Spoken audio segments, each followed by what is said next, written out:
Have you ever had a class with your best friend? Because it may sound like fun, but it's actually the worst thing ever because I had a class with mine and one time he shaved his head completely bald and don't ask why, I don't know. But anyways, on that same day, the teacher was really late to class and when she finally arrived, she was crying. And she said, "I'm sorry guys, I know you're probably all wondering what's going on.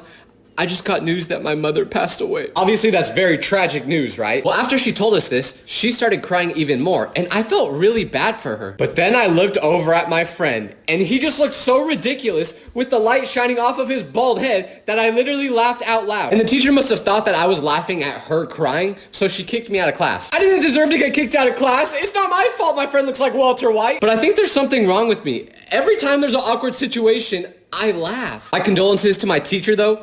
I'm sure your mother was lovely.